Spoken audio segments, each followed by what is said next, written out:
Welcome to Picks with the Professor, the show where a real statistics professor gives you sports betting tips. I am your host, Professor Sides, and for the latest updates, information, and picks, you can follow me on Twitter at Professor Sides. Today is Thursday, September 1st, 2022. This episode covers all of today's Major League Baseball games. In case you're new here, I've built a mathematical model for win probability and totals using hitter and pitcher projections I've created along with weather data in order to make one pick on every game that's played 7 days a week, though there are no Sunday shows. That doesn't mean that I recommend you do the same. As my goal in this episode is to share key information about today's games, give you a few things to think on, and explain why the model or I like or don't like a certain play in order for you to come up with picks that you are comfortable with. I never recommend blindly tailing or fading any pick, but rather to hear the justifications and thought processes to make sure you're fully on board with me or against me before investing your hard-earned money. Once I go through my plays, remember that there are no locks in gambling. So what I'll give you are loves, likes, and leans indicate my confidence level with respect to scaling wagers. And as always, please remember that good or bad variance will occur. So as much as I'd like to see will be profitable each and every day, that is an impossible reality for any gambler. Wednesday's plays, again, profitable. A plays doing really well. B plays down slightly. They've still been pretty profitable for the last 6-ish weeks or so, right behind A plays in the ROI. So again, I still think those B plays are worth looking into.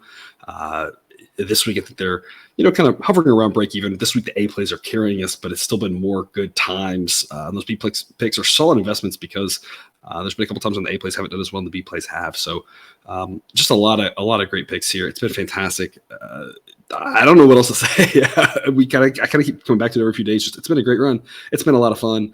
I always come in and say that baseball, I feel like is my strong suit, and I love it. And I'm just glad the picks are working out really well as of late. A little bit of a unique episode here today. Just finished recording and uploading for your Thursday episode 3 of our college football week 1 content.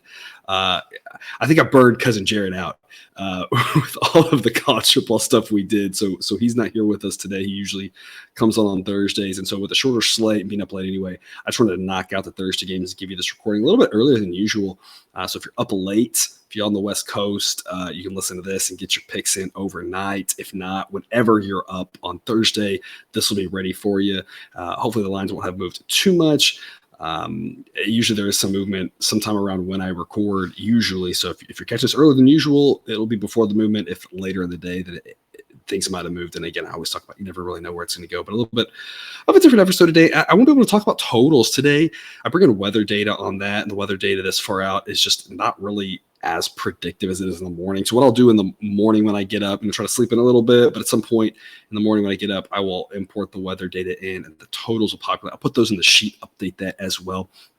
I'll update my win probabilities if there are any changes based off of roster movements or things that have happened here late in the Wednesday games that would change anything. It probably won't be by much, but if there is any adjustment, you'll see that as well, and I'll tweet out about that. Otherwise, I'll just add those total numbers. And so we'll talk about what the book totals are, but I won't be able to tell you what the model totals are here today. But again, sometime during the day Thursday, those will be up, and you can check those out in the Google Sheets. But before we get to the games, reminders, please hit that like button if you're on YouTube. Also, if you aren't yet, please consider subscribing or following. It's free, and the only way, and so we can turn notifications on to ensure you don't miss any of the college basketball, MLB, or college football content this channel provides. I just talked about it. We got 3 college football episodes. Lots of great content there. One of them, we brought Jake on for some picks. Cousin Jared, my college football guru, very knowledgeable guy. I'll put these up right here. So if you haven't seen those yet, you can watch those. You got some time here. But here Thursday night, we got first set of games kicking off. All of those are covered in either episode 1 or 2. We do talk about some of the Friday games there in episode 3. So if you haven't hit those up yet, got lots of time still, but make sure you're checking those out along with these baseball plays. Share with a friend if you know others in the game. Hit me up on Twitter or drop a comment on YouTube. All of those. I try to respond to as many as I can. We've also partnered with Horse Racing Today. For those of you who like to bet on horses, you can find their stuff at horseracingtoday.net. They've got a team of 5 with over 125 years of combined experience in handicapping horse races. If there's an angle they don't know or bias they can't identify, check out their YouTube shows, the website. The links are in the description. We're going to start off September with a day game here. Mariners at the Tigers, and we have backed the Mariners a lot, and I think this is my most confident pick against the Mariners probably since like May, sometime around Memorial Day. I love this Mariners team. We have backed them a lot, and they have been really good to us. I don't really think it's an advantageous spot here starting off the month of September, though. I think the price is just too high. And like we always talk about here, you can't just say good teams are good, I'm going to back them. Bad teams are bad, I'm going to fade them. We always have to consider the price as well. And I just think a price around minus 160, even minus 150s, it's just way too high on the Mariners. The model says this game should be Mariners minus 134. Both of these pitchers are pretty solid. Logan Gilbert, I give a slight edge to over Eduardo Rodriguez, but it's not by that much. When you look at their ERAs this season, they're pretty comparable. Both of them have underlying metrics that are a little bit worse than what their ERAs are. Obviously, Rodriguez not having pitched as much as Gilbert this year. Again, I think Gilbert's a better pitcher, but I don't think it's by that much. The Mariners relievers are fantastic, but the Tigers relievers are not bad themselves. And the biggest thing we talk about the Mariners against lefties, their offense is more average. And of course, when I had that stretch with Julio Rodriguez, they were below average. But of course, with him back now, they're average against the lefty. But their real strength comes against a righty, because other than Rodriguez, so many of their big hitters are lefty. They got him. They got Suarez. They just don't have many righties, though. Most of their good hitters are lefties or switch hitters. And so they project to be stronger against righties. When it's a lefty is not their strength. Tigers offense, a little more left-handed heavy, projects to be a little bit better against righties. So, I mean, the gap in the offenses is smaller than usual. It's still there. The Mariners offense is still better than the Tigers offense, but the gap isn't that big. Games in Detroit, getaway day, weird things happen. Total in this game, 7.5. So odds makers expecting not a lot of runs. That makes this run line play extremely appealing, especially at odds as low as minus 125 to get the Tigers plus 125, plus 1.5 there. It's a B grade play for me. I think the Tigers got a shot to win this game. Again, model gives them about a 43% chance of winning. So you combine that 43% chance of winning plus the probability they lose by a run. I think minus 125, again, a profitable investment here on the Tigers. And if you want to sprinkle a little bit on the money line, that's okay. But again, a low scoring game. Mariners bullpen really good. I like it in the plus 1.5. Game probably too late, 3-3 late, 3-2 late. And then we just don't have to really care. Just hold on that one-run game. Doesn't really matter who wins, and we are victorious. So I like the Tigers here to start us off on the run line at minus 125. B-grade play for me in Detroit. 2:10 Eastern, we'll have the Royals and the White Sox. White Sox getting it done on the run line by the hair of their chinny chin chin. Did everything they could to only win that game by a run. Won it by 2, thankfully. Lance Lynn, a good start. I don't want to say I told you so, but I think it just kind of goes back and just as a reminder, like the model's not going to be right all the time. It's going to miss things, absolutely. But more times than not, when we talk about these underlying metrics for a pitcher being positive or negative, that tends to be the way things play out. And I still struggled with Lynn, but like I said, I just had to trust the model and say, the underlying metrics were there for Lynn to be successful. And if he was going to be successful, it was going to be against the Royals. Sure enough, he had a fantastic outing. Johnny Cueto's the opposite story. 2.98 ERA, but the underlying metrics say his ERA should be in the low 4s. He projects to just be average. As bad as Lynn has been, Lynn projects better than Cueto. And I know you look at the ERAs and you're like, that's insane. But again, remember that ERA is a good predictor of what did happen, not a good predictor of what's going to happen. Of course, you got the wordplay there. You're not really trying to predict what did happen. You know exactly what happened. And ERA does a decent job of capturing that, but it doesn't really capture what we think is the best value, the best information going forward. And so I just don't think Cueto is that good. I think the White Sox should be favored here because a bullpen game for the Royals, which is what the model is treating it as. They're going to give Daniel Megden the start, but the model is not optimistic on him providing anything worth value, worth plugging in. It just says it's basically like a bullpen game. It's like a reliever. A lot of relievers in this game. And for the Royals, that usually spells disaster. So the White Sox should be favored in this game. They're at home. Their offense is better, but I'm nervous about the White Sox on this one at these prices. I mean, minus 215 is just way too high. It's Royals or pass. I think the Royals may be worth a flyer here at these massive plus odds. Again, getaway day makes weirder things happen. If Cueto's going to be able to continue to outperform his metrics, the Royals are the type of team to do that against. The problem is the White Sox against a righty and the Royals against a righty, their offenses aren't that much different. I mean, really the only strength is the fact that you don't know what you're going to get from the Royals with regards to their pitching, and it's probably not going to be very good. But the White Sox pitching is probably not going to be that much better. I mean, the White Sox should be favored here, just not by this much. Model says minus 195. That even seems high to me. I wouldn't love backing the White Sox in this spot at minus 195 personally. I still think that's too high. Again, Cueto's probably just average. This offense against righties slightly below average. His relievers average, maybe a little better. But I mean, the Royals aren't good, but the Royals win some games occasionally. And like I said, even 195 seems high. I'll take a fly on the Royals plus 196. It's only a C grade pick.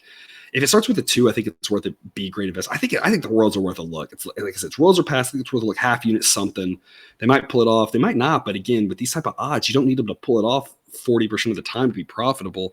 Model says 34% of the time. If this one's 35% of the time, 36% of the time, it's a pretty profitable play. So I think the Royals worth a look here at these massive plus odds. Again, a bullpen game not looking great, but it's not like the White Sox really offer you a lot to be confident in either. Total in this game is 9.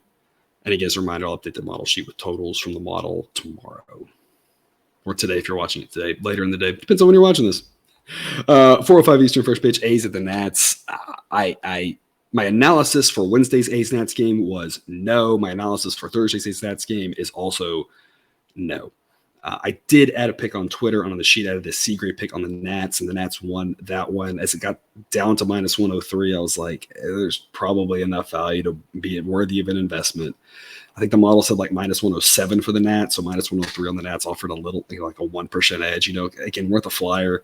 It worked out for us. Today's game here, the model says exactly a coin toss. So with both teams being minus odds, it doesn't offer any value. I'm not making a pick on it right now, and I may not. Again, this is terrible baseball. I'm only making a pick on this one if we end up getting some value. Otherwise, I just want to ignore it completely. There are other games to watch in this time slot. There's one other one that starts at this time. There's the one before it. There'll be, when this one is wrapping up, there'll be the Guardians game getting going. Like, we can ignore this one unless the odds move and there's some value that presents itself. It's not good baseball. There's not really a lot of great analysis on it. I will point out Paulo Espino, 4.35 ERA on the season. Underlying metrics say it should be a little bit worse. The model doesn't like him at all. I don't think he's as bad as the model indicates. I'm not quite as down on him as the model is. I don't think he's good, but the model gives him a rating of full standard deviation below average. I don't think it's that bad. I'd say more like a half standard deviation below average is what my perception of him is. So I'm a little bit higher on him than the model, but he's still not a good pitcher. The benefit for the Nats in this game is that facing a lefty in Ken Waldichuk, the Nats offense against a lefty actually brings them up to about the same level as the A's. The differences between these two teams that the Nats offense is a little bit worse, but the relievers are a little bit better. But against a lefty, that offensive discrepancy kind of goes away, and the only advantage the advantage that the A's had now kind of disappears. Their advantage in this game would be more in the starting pitcher, as the model thinks that Waldichuk is at least around average. It projects to be just kind of run of the mill. We'll see.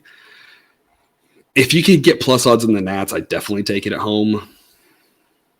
I don't know what we're going to see on this one. I'll update tomorrow if it's worth it. If not, y'all just ignore this game. Let's move on with life. And a game that has a total of 8. We'll see if there's any value there or not tomorrow. I don't know. It doesn't excite me either way.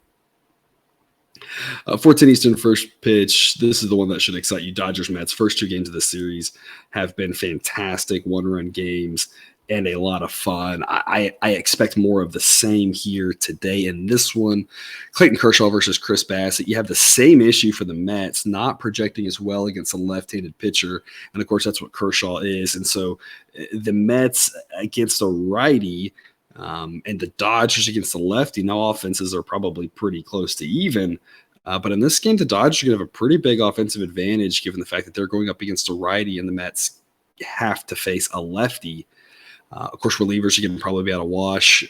Kershaw's probably a better pitcher than Bassett. The Dodgers are favored. They should be favored, absolutely. But we're back to, I think the Dodgers are overpriced. Took the Dodgers here yesterday. It got the winner on the run line, making it a clean sweep, 7-0 for the month of August, backing the Dodgers, 6 of those on the money line, and then 1 on that run line. I just think they're overpriced to get here today. The model thinks Kershaw's pretty good. Obviously, we'd all agree with that. 2.64 ERA on the season. Underlying metrics a little bit worse, but not by much. But Bassett's a good pitcher as well. 3.34 ERA. Underlying metrics also a little bit worse, just like Kershaw, but not by much. I mean, Kershaw's a better starting pitcher, but it's not by much. So I mean, a slight edge there for the Dodgers. That's easily wiped out by the home field advantage. The only big edge the Dodgers have here is, again, offensively. I think they're better against a righty than the Mets are against a lefty, but that computes to Dodgers minus 117 according to the model. As I've been talking about here in the last couple of weeks now, the Dodgers, if you just blind back them, you'd probably be losing money because they've lost a handful of times. You would have won more games than you lost, but I'm not sure you'd be up any money. Maybe if you played them on the run line at the right spots, but they've won a couple of games by one as well, so that wouldn't have even been profitable overall too. So just, again, more of what we expected. There was that magical run where the Dodgers couldn't lose. But for the most part, again, when you have a team that's priced crazy high, it's hard to be profitable. Not impossible, but hard over any stretch of time. I think it's the same thing today. I think the Dodgers are overpriced. It's Mets or pass. Model says 117, Mets plus 126. Offer some value if you want to take a flyer on the Mets, but they all have been one-run games, and I'm going to bank on the same thing happening and go back to the run line here at minus 135. It's a B-grade play, not low enough odds to get to an A-grade like the Dodgers run line was here yesterday. I think one-run game, I'd give the Dodgers an edge, so I don't want to go money line here. If I really thought the Mets had a better than 50-50 chance, I'd say let's take or even 50-50. I'd say those plus odds are too good to pass up. Maybe even really close to 50-50. But the model still thinks the Dodgers win this game 54% of the time, and so knowing the Mets have about a 46% chance of winning plus all the one-run possibilities, I think minus 135 is a great investment on the Mets. Total of 7.5. Game should be low scoring, just like yesterday's was. I don't know who wins. Someone probably wins 3-2, 2-1, something like that. And then we don't have to care who wins. We got us an afternoon winner there on that run line. One-run game, doesn't matter who wins. Like I said, I think Mets plus 1.5 makes a lot of sense there. My 1A play here so far for you on this Thursday, 6:10 Eastern, first pitch Orioles with the Guardians. I'm on the Guardians at minus 173. It's one I definitely debated taking the run line on. In general, for the most part, the trend has been this is where you want to just lay the odds and take the money line, because these types of money line favorites have won a lot of one-run games. It's been the really big favorites that you've wanted to go more run line. I don't know if that'll hold true. In general, I tend to think, I think I put this in a comment, I tend to think that's mostly overblown. It's mostly some small sample size aberration. Although looking back at the data, it might actually be real. And so my thought is either A, it's not real, and it doesn't really matter which one we take. In the long run, it's going to balance out because the odds are pretty comparable. Or B, there's something here, and so I'm going to follow it. So it's either going to help us or it's not going to hurt us. We might as well. But this is the type of setup that money line makes more sense. It is some steep odds, but I think it's worth it here. Guardians let us down last night, but tonight, a massive pitching edge in their favor with Shane Bieber versus Kyle Bradish. Bieber with a 3.02 ERA. Underlying metrics say it should actually be better than that. Again, a guy who's solidly in that second tier of really, really good starting pitching, right behind that top tier of the guys like Scherzer and Verlander, Ohtani, those guys. He's right behind them in that second tier or third tier, I guess. If tier one's DeGrom, right? Full stop. And then tier two's all those guys. And then tier three has the guys like Bieber, an amazing pitcher. Kyle Bradish, slightly below average, 5.63 ERA. Now, a guy I've talked about is not that bad. Great start for him last time out against the Astros. Don't expect him to continue to do that because he's still around an average pitcher. Underlying metrics say it should be in the mid to low fours. Again, that ERA is a little deceptive, but he's still not good. He's just not terrible. Average pitcher here for the Orioles versus Shane Bieber. I mean, massive edge to the Guardians at home with a better offense. And as good as the Orioles relievers have been, I still will take the Guardians relievers every day of the week. Guardians have an edge everywhere you turn on this one, so I think they're the side. It's steep odds, but I think it's worth it. Model says 208. It's the biggest edge on the board today. I don't think you can pass up the Guardians here. If you want to sprinkle some run line, that seems fine to me. Around even money is probably a solid play. Not having to lay too much juice there, but A-grade play is on the money line is my official investment and official recommendation. Low scoring game expected, total of 7.5. Orioles tend to play in lower scoring games, so that way if the Guardians win by one, we don't have to sweat it out. We just got to get them to win. We don't have to care how much they win by. I think it's the smarter investment. 17 Eastern, first pitch, Rangers at the Red Sox. Glenn Otto versus Rich Hill. coming into the season, if you had this pitching matchup and you said one pitcher was bad and one was average, I would have had them flipped. I would have been a little more optimistic on Otto. Not that I necessarily thought he would be great, but I thought he had a better chance at being closer to average, but he is not. A full standard deviation below average. 4.79 ERA, and the underlying metrics say it should actually be worse than that. Rich Hill, against all odds, continuing to pitch solid. I mean, not great, not giving you a lot of depth, but reasonably decent. 4.32 ERA on the season, and at his age, I think that's as good as we could have hoped for. Underlying metrics say it should actually be in the low fours. I mean, Hill's nothing special, nothing to write home about, but at least kind of a run-of-the-mill average pitcher, which I guess for his age is incredible. So, I mean, the Red Sox have an edge there with starting pitcher. They have an edge with the relievers. Their relievers are decent. Rangers relievers not. And offensively, the Red Sox are better overall. And again, we talked about this Rangers team just so left-handed and switch hitter heavy, does not project well against the lefty. You saw it 2 nights ago against Framber Valdez. 2 solo home runs was all they could muster. Other than that, they had a couple guys on every once in a while, but otherwise, Framber had his way with them with 8 innings of solid baseball. I don't think Rich Hill's going to give us 8 innings by any stretch of the imagination, but I think that the Rangers offense is the type that can hit around a mediocre pitcher, but I'm not sure they're going to hit around a mediocre lefty. I think they're going to have a better chance of hitting around a mediocre righty. You never really know with these things, right? You can never predict. There's a lot of variability. Of course, anything can happen in baseball, blah, blah, blah. Every cliche in the book, right? Inserted here. But in general, I just don't like this Rangers offense against a lefty. The model's factoring that in and says the Red Sox have some value here, even at minus 158. Kind of crazy to think that we're laying 158 with Rich Hill against a team that's not absolutely terrible, but this Rangers team isn't that much better than terrible. And again, doesn't project well against lefties and not throwing one of their better pitchers. Red Sox decided to be on here tonight, in my opinion. Minus 158 is a B grade play. Model says it should be minus 170. If this number drops to around minus 150, you're talking about A grade value, especially if it gets into the minus 140s. But at minus 158, around minus 160, low minus 160s, probably up to about 165. I still think the Red Sox are worth the investment. And again, as I mentioned with the Guardians, the type of situation that the trend has been over not an exactly small sample, that this is the type of play that we want to be on the money line rather than the run line, because these types of games have been more one-run contests than usual.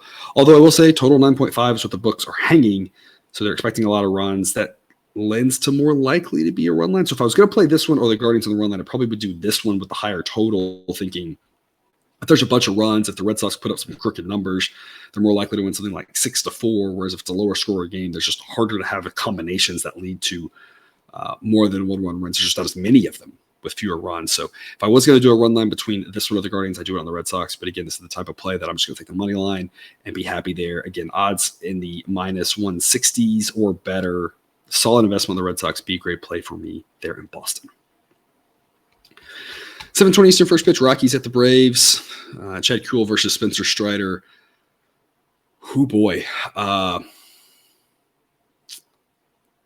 What a matchup. Model says this should be Braves minus 332. Braves are minus 380. It's Rockies or pass. My biggest recommendation on this game, just please don't play the Braves. Don't play the Braves run line. Don't play the Braves. If you're going to play the Braves, maybe look like an alternate run line of like minus 3.5 at some crazy plus odds and just hope they kick the crap out of them. I don't know. The odds are just not good long-term investments here. I don't think the Rockies win this game, but the number of big plus 200, plus 250, plus 300 dogs that have won, it's not been 50-50, but it's been way more than the odds would have indicated. And if you just blind back big dogs this year, you've been massively profitable. That's the way I'm looking here tonight. It's only a C grade play on the Rockies, though. I would love to have a bigger investment on this because I love these big odds. But the issue is I'm only getting 337 and the model says 332. So it's just not really a big enough edge for me because the Braves should be massive favorites in this game. I mean, their offense is light years better than the Rockies. The relievers are light years better than the Rockies. Spencer Strider light years better than Chad Kuhl, and they're in Atlanta. I mean, it's just a lot of the same stuff here. This should be all Braves, but this price is just crazy. I just wish I could get a bigger number. And if I could, it'd be a B grade play on the Rockies. But as long as you're in the plus 300s, I think the Rockies are worth a flyer. If you don't want to take them, that's fine. I would just pass on this game with regards to side. But again, a half unit play, a quarter of a unit play, something like that. on these big plus dogs just kind of blindly makes sense because they're not going to win a lot, but they win a little bit more than the odds makers are thinking they do, which has made them pretty profitable. So that's the way I'd be looking here. Spencer Strider, again, I love this kid. I talked a lot about him, but his issue is that sometimes his pitch count gets up and he doesn't go deep. That's the recipe for success for the Rockies. It's a recipe for success against anybody facing him. If he doesn't have that problem, he's one of the best in baseball for sure. Chad Kuhl, 5.17 ERA. On the one hand, you might say that's a little bit inflated because of Coors, but on the other hand, the underlying metrics say 5 is about right. Not a good pitcher, but you just never know what's going to happen in baseball. It's a wonky sport. The ball bounce is funny sometimes. Plus 337 is just too much passive. Only a C-grade play, not a lot of value. I'd like it more like plus 350. But again, I think the Rockies are worth a look here just because the price is so high. A total of 8 in this one. Again, those reminder totals be coming out later on in the sheet. Wrapping us up here, 9:40 Eastern, first pitch, Brewers at the Diamondbacks.